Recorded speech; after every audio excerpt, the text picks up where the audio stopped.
Perfect. Let me know when you want to get started. Go ahead because I want to make sure they're on. Because Stan, it's the man in the room standing up. It's his mom that's in the hospital. And he said, we're at the website, but it's not going yet. So I just want to make sure that they're good to go. Let's be up 5 minutes. Start now. You're good.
Burning it. Burning.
No, you're all right. You're fine. I can sit somewhere else. No, you're fine.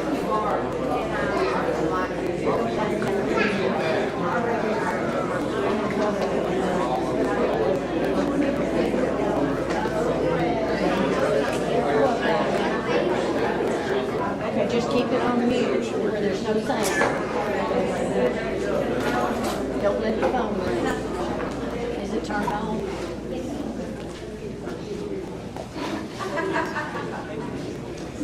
Good afternoon. Welcome to Frankston ISD for the 2024 Wall of Honor Ceremony.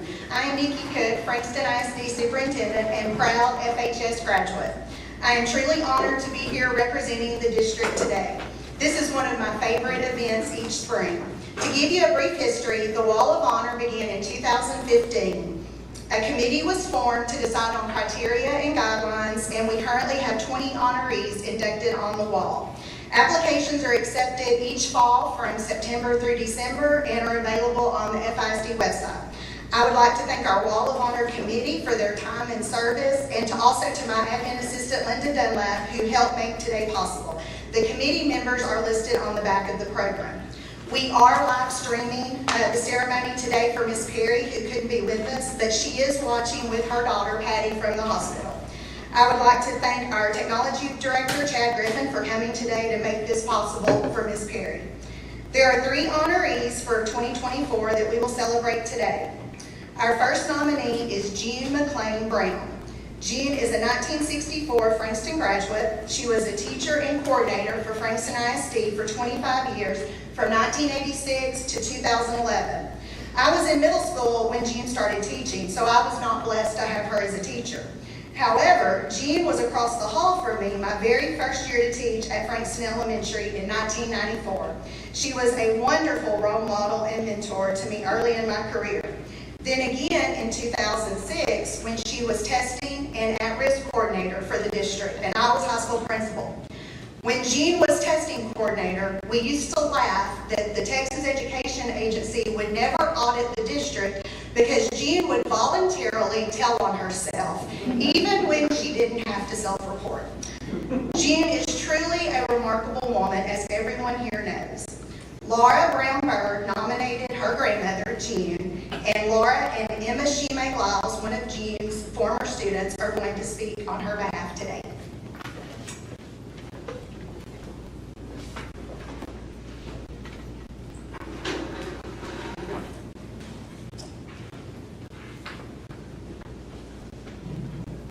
Hi, I'm Laura Bird. I'm June's granddaughter, and the original agreement was if I did the work to get her here, that my dad and uncle would be standing up here, but that didn't really work out in my favor. So I have a lot of information. I'm going to try to make this quick, but I don't think it will be. On June 6, 1946, Lee and Ruby McLean welcomed their 11th and final child, a girl named Margaret June. As the baby of the family, June was quite shy and known to be a daddy's girl. Some say she was scared of her shadow back then. Rumor has it she still is. Born and raised in the small town of Frankston, June attended Frankston ISD from start to finish. She grew to be a very involved member of Frankston ISD. She played basketball all 4 years of high school. She was a starter every year. Her team won district in the 1962-63 school year, and they went on to the regionals. She was also all-district team junior and senior year. She served as a class officer her junior and senior years, as well as on the student council sophomore through senior year. And senior year, she was the president. Her other titles and organizations that she participated in, she was the Junior Homecoming Queen, Miss FHS Junior and Senior Year, the FFA Sweetheart, and a Beta Club member. Along with her participation in school, June also worked numerous jobs throughout her adolescence, working through several of her family's restaurants, at the cleaners. She was part of the Lions Club, helping raise money for the Santa Claus Parade, and she was a counselor at Wegmans Summer Camp. While FISD was a place of great accomplishment for June, it is also the place where she met her high school sweetheart, Travis Brown. Travis was a lifetime Frankston resident, a member of the 1961 state championship basketball team, and later on a dairyman. But most importantly, the love of June's life, devoted father and pawpaw.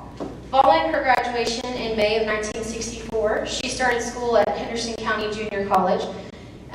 She joined a sorority, was part of the homecoming court, and she was the rodeo queen. After a year, she left school and began working at Citizens First National Bank in Tyler, a job her sister Doris helped her get. In 1966, she married Travis on August 19th. Following their wedding, she moved to Nacogdoches to be with Travis while he finished his last year at Stephen F. Austin State University. While there, she worked at Fredonia State Bank while he went to school to earn his teaching degree. During this time, they learned they would be welcoming their first child, a boy, due in August. Following Travis's graduation, they planned to return home to Frankston for the summer to help his father through hay season. And then they planned to move to Orange, where he was going to be an ag teacher at the Little Cypress School District. Travis graduated from SFA on May 20th, 1967, and they moved back to Frankston the very next day. 6 days later, on May 27th, their son, James Travis, was born, 3 months premature. After 42 very long days, they were able to lay hands on their first son. He thankfully made it through his hospital stay and went home to become a strong and healthy boy. In August of 1967, the family of 3 moved to Orange, where they would stay for 3 years. Travis taught school in the ag department, and June went back to work at another bank. When James was around 10 months old, that's when she went back to work. On his 3rd birthday, they moved back to Frankston. Travis's father, Marshall, needed help with his dairy farm, so the family returned home once again. In 1971, Travis became a partner of the dairy and eventually owner following his father's unexpected passing in 1977.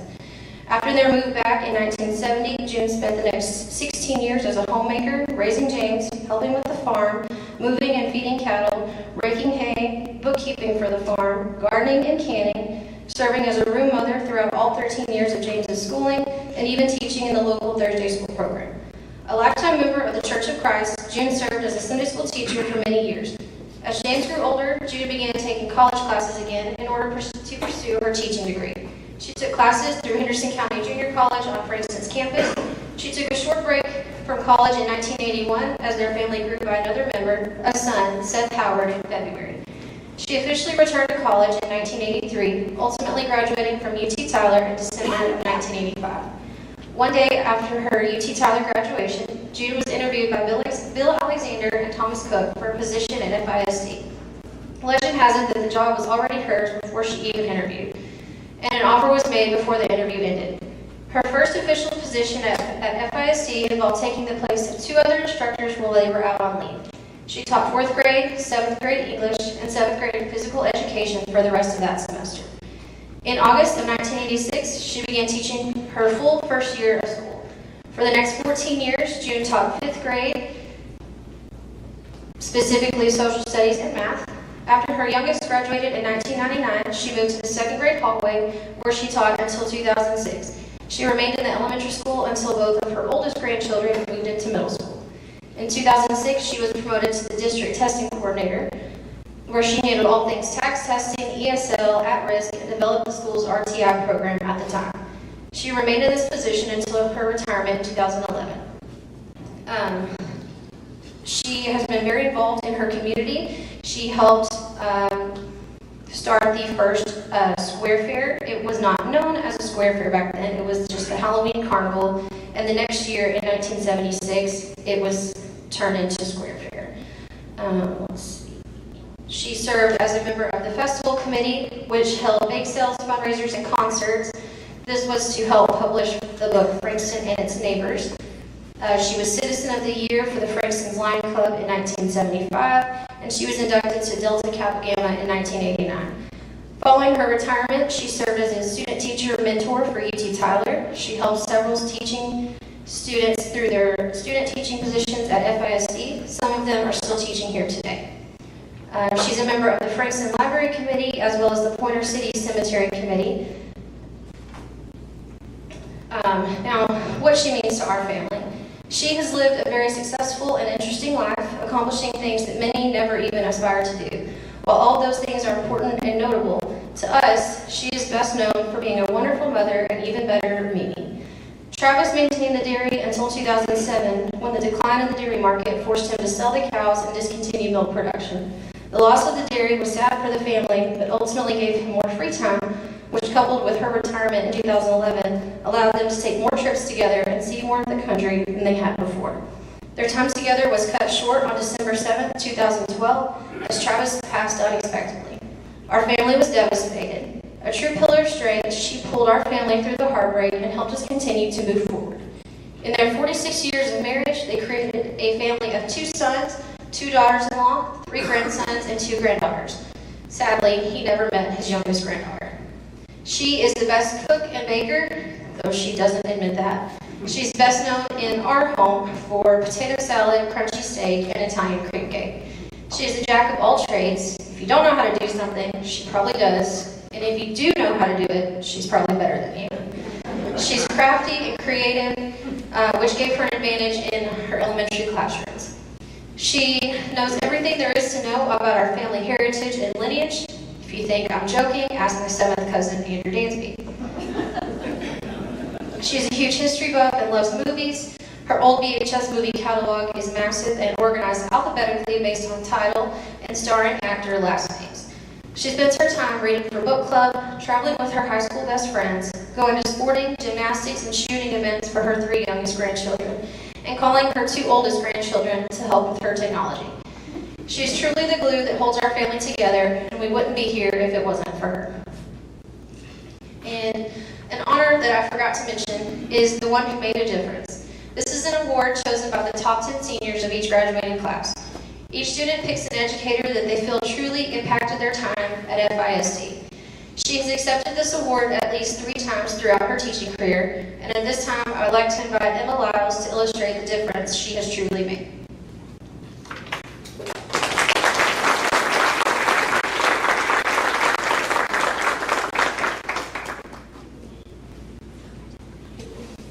I would like to thank the Brown family and Laura for inviting me to be a part of this day.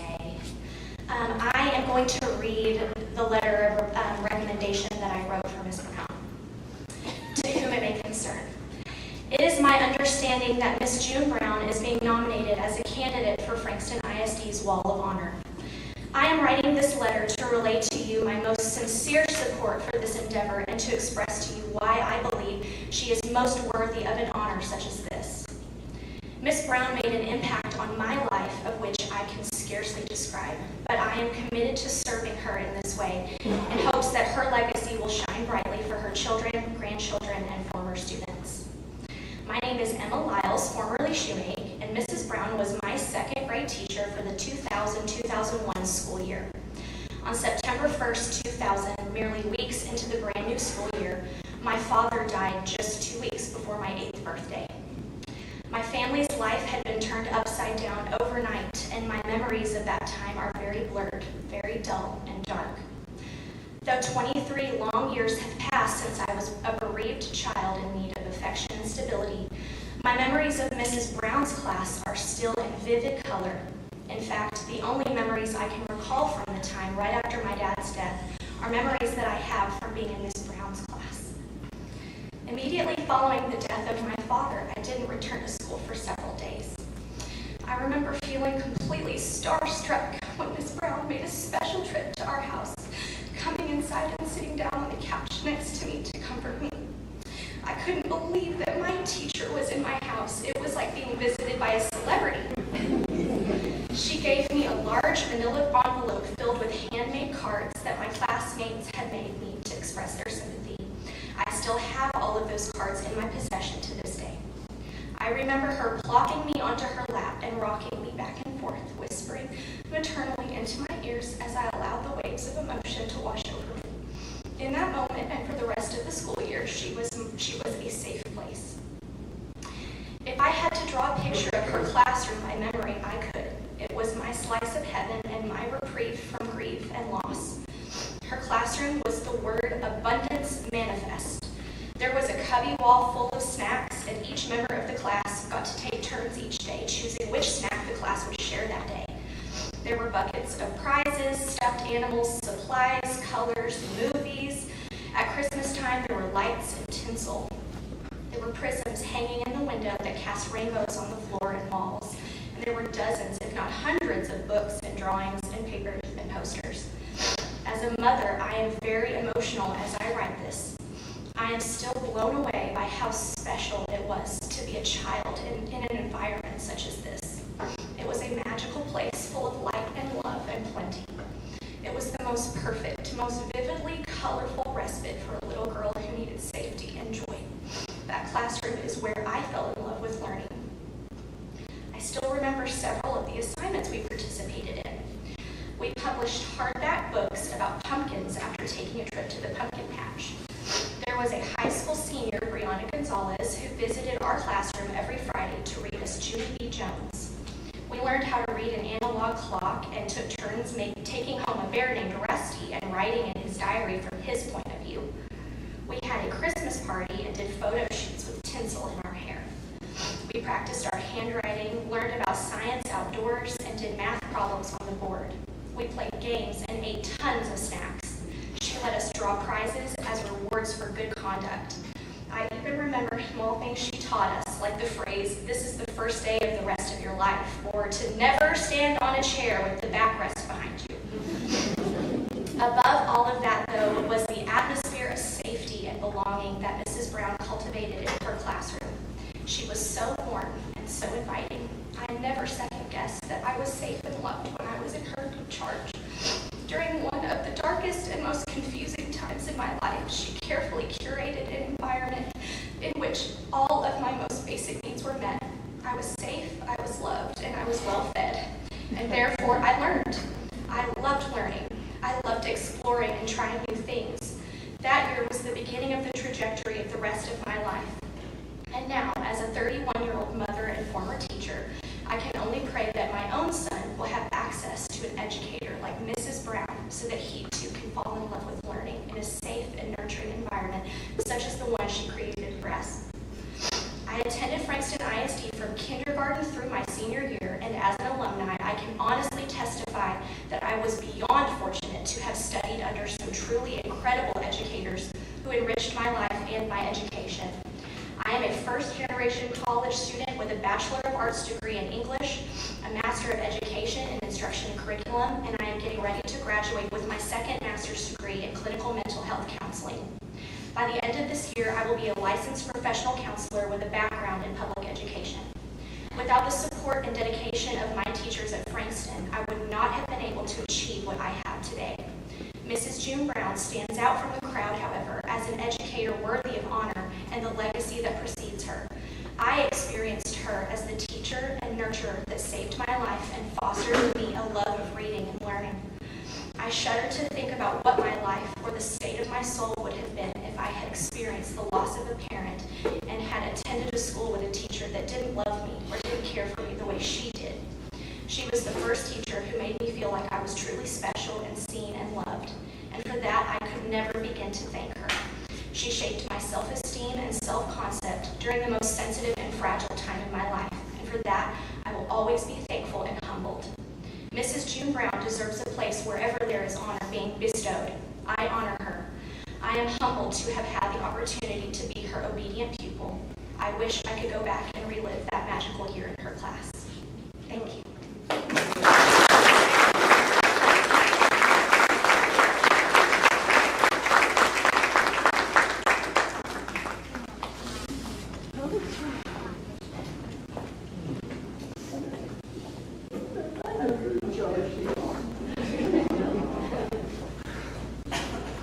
This is the time where Jen would normally speak, but I don't know that that's going to happen.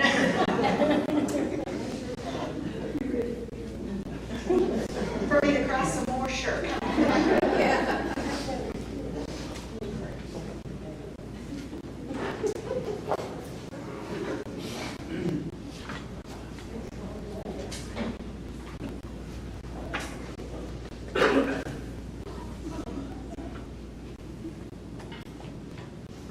I feel like I'm at the Oscars and this is and I've always loved the Oscars. Oh.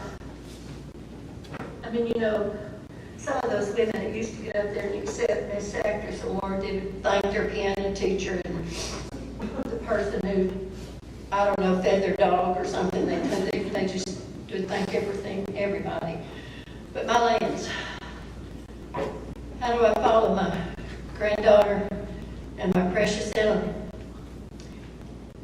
I don't even know if I keep my glasses on. Nikki, you may have to come up here and read this.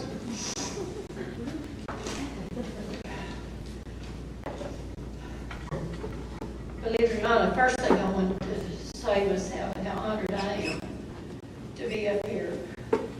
And I'm sorry, no, I'm not sorry for this. This is just who I am. I'm a blubber, and every one of you in here who know me know this about me. And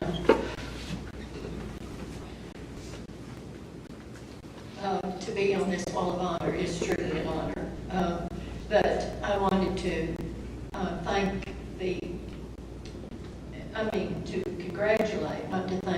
congratulate the Ellis and Dumpling family for their nominee in Elizabeth, and the Perry family for their nominee in Miss Wendy.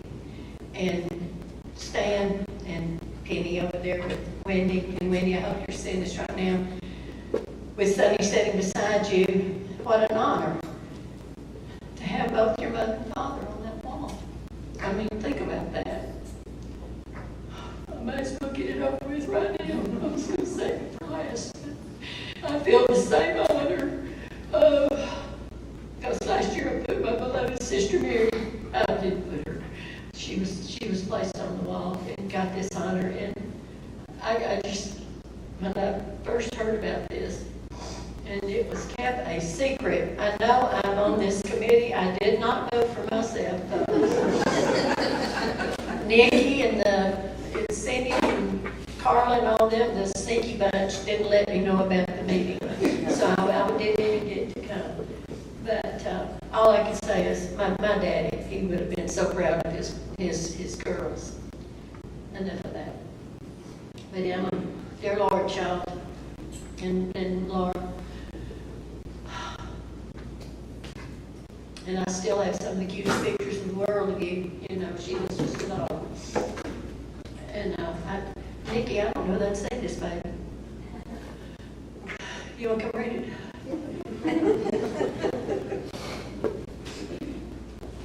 I'm going to try. She's kind of like Mary, you do what she says. But Mary could get away with it all the time, and I couldn't. I think I might have to stay here.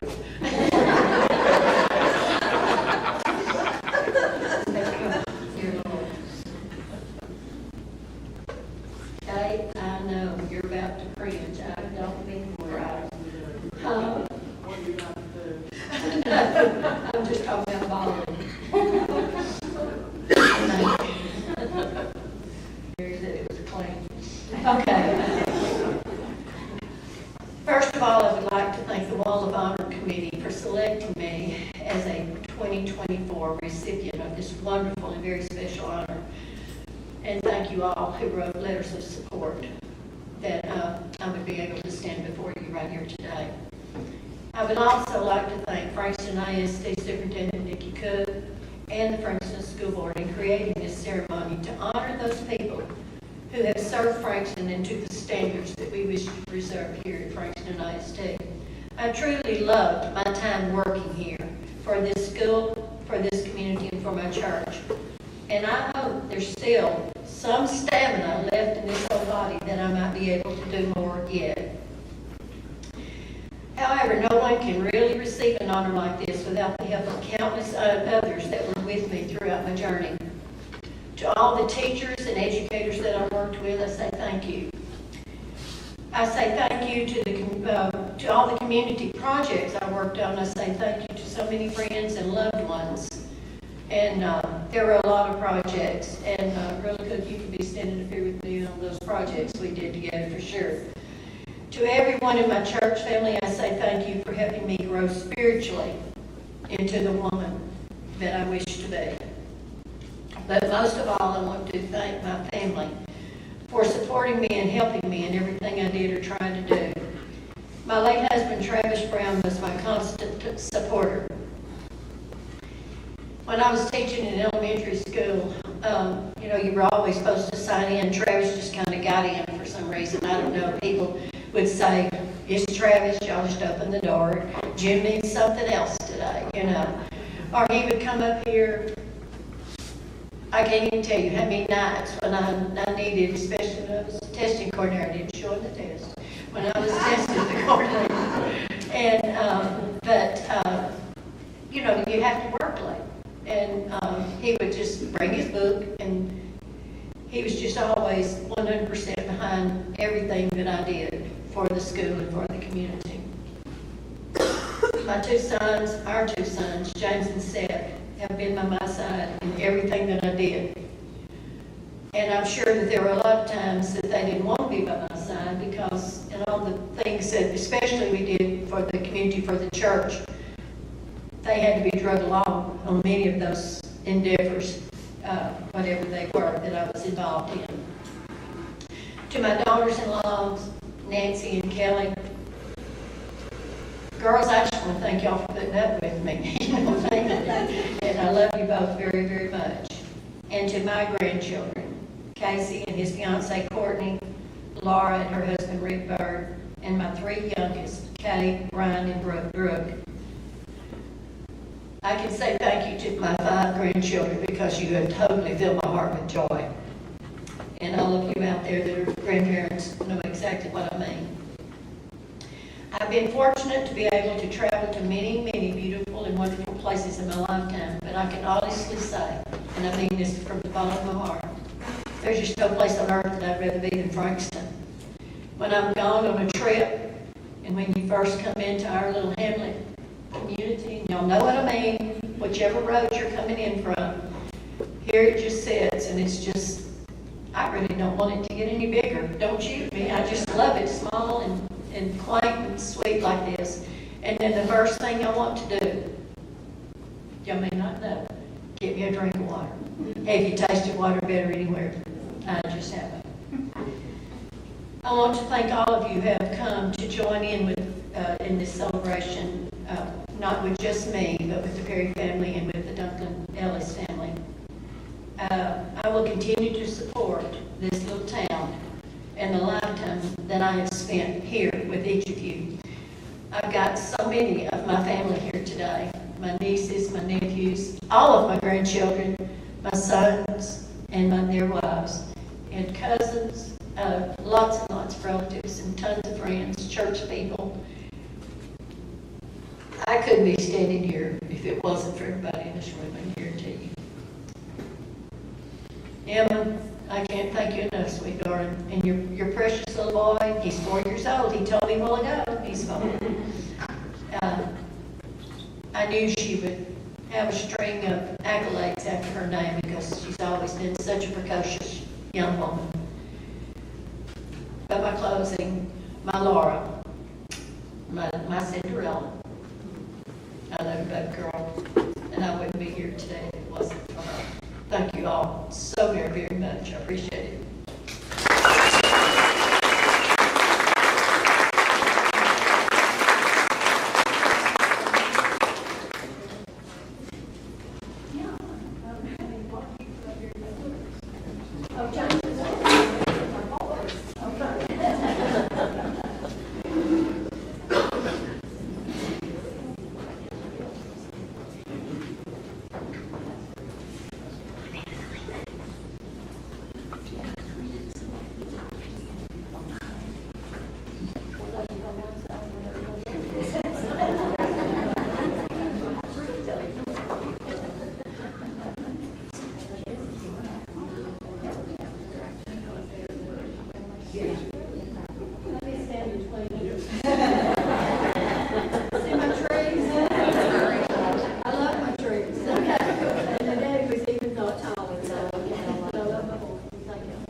Frankston High School graduate, and she was salutatorian of her class. She was also a teacher in the Conroe ISD for many years and was nominated for her remarkable community service and volunteer work in the Conroe and Montgomery County area. Although Elizabeth was already in Conroe making when I came along. I got to grow up in the house across the street where she grew up, and I especially remember Mr. Clyde and all his stuff. Her application is quite impressive, and what I found it to be is even though she didn't return to Frankston after high school, she continually gave financial support to the First Methodist Church, Frankston Volunteer Fire Department, Frankston City Cemetery, and Frankston Depot Library. I know you will enjoy hearing about her many accomplishments today. Margaret Dunklin Clary, her daughter, nominated Elizabeth, and Leslie Ellis Green, her niece, was supposed to be here today to also speak on her behalf, but Margaret has her remarks as well.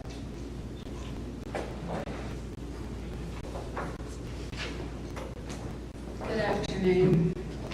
I had to get a Kleenex from Billy Riley because after that, Miss June Brown, I don't know if I'm going to be able to keep it together, but first I want to congratulate Miss June Brown and Miss Winnie Perry, who are sharing this with my mom this year.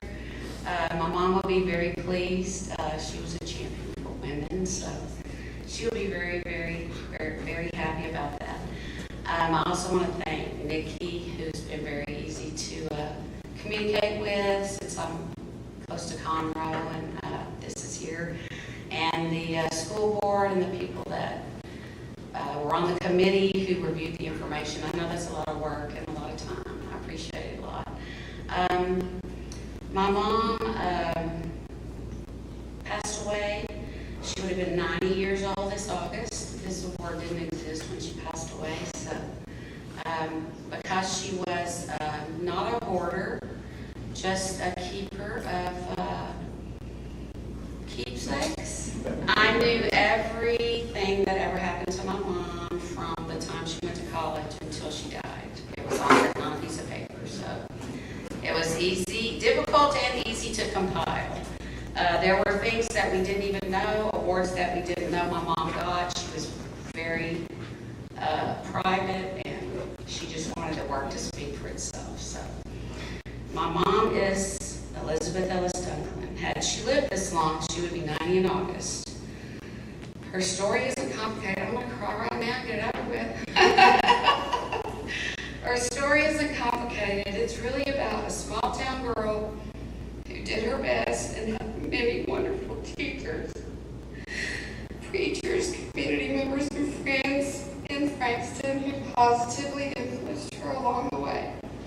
What I was really impressed with at the beginning of looking at this and knowing it was in its existence was that the people on the wall, let's see, Mr. Jeff Austin went to church with her and influenced her growing up, and Miss Fitzgerald was her piano teacher, actually.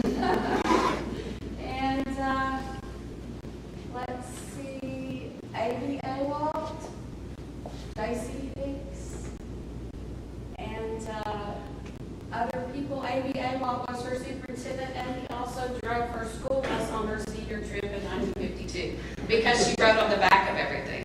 So first I was like, who's ABA Walt? And I was like, oh, he was the superintendent bus driver that kept them all in line.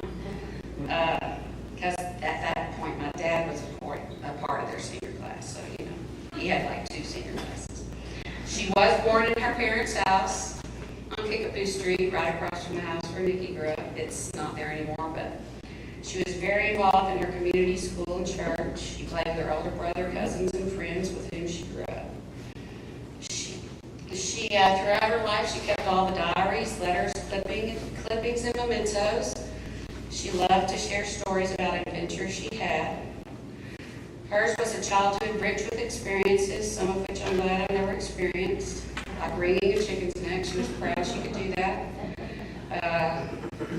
We had a pet chicken, but we didn't butcher him. She played the piano, the trombone, tennis. She designed and sewed her own clothes. She was an excellent cook. She canned. She sang in a choir, or any choir she could, basically. She worked at the tomato shed. She traveled with her family, and she loved animals. She had lots of pets, mostly white dogs and cats, little terriers. She graduated from Frankston High School in 1952 as salutatorian. While she was here, She was a cheerleader and whatever else she had to do to fill the teams, because they were small. So she played tennis, and she was the queen of something, like one of the fall festivals or something like that. I didn't focus on a lot of that because I had a lot of other things to talk about. So when she graduated from Frankston, she went to TJC. She was in a show choir. They traveled across the United States in a bus. And apparently they went to some pretty strict schools, because she wrote on the back of the pictures that they took, these people would not even let us say darn. I mean, I just read those, like trying to do this, and I was like, Mom, honey, you are so, yeah, so strict, they couldn't even say darn, they had to get in there and sing. She was in the band at TJC, and she received an associate's degree. She graduated magna cum laude. Then she went to Austin, continued her education at UT with a bachelor's degree in home economics. And she went immediately to Sam Houston, where she got her master's in home economics. And she had met my dad at Frankston High School in Frankston. They both grew up here, were born here. And my dad was born or not here, but she was born in the house on Cape Street. So they, when he got out of the Navy, they got married. They settled in Conroe. And she got a job, at the Texas A&M Extension Office as a home demonstration agent. She was married to my dad in 1957. This was 58. And she was expecting my brother, and she had quit her job. So from that time on, she was like all about women, because she was married. And her supervisor was a female and said, just work until you're showing and don't tell the male boss, because she had to quit because she was expecting a baby. Mary didn't expect a baby, so. So she quit that job. She continued to work with young ladies at home, at their homes, in 4-H, and she got an award for that. I'd like to read some of the things that people had to say about her. She was a teacher first. She became a third-grade teacher when I was in kindergarten, and she had 7 lifetime teacher certificates. Excuse me, and all you teachers know, lifetime teacher certificates went away, so if you could get 7 of them, that's pretty good back then. She got the award of the Clover in 1963 for 4-H. She began her career as a third-grade teacher. She was eventually the campus art teacher after she went back to college and got a degree in art education. She was at Anderson Elementary in Conroe until she worked until her retirement. She received an honorary life membership in the Texas Congress of Parents and Teachers in recognition of distinguished service given to children and youth. She won the Texas State Teachers Association Human Relation Award for doing the most to promote cooperation, and understanding among faculty, parents, and students at Anderson Elementary.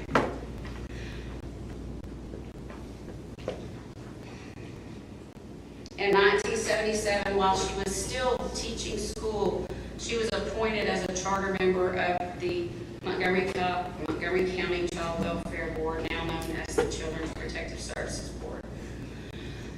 Excuse me. After her appointment, she returned to school at East Texas Police Academy in Kilgore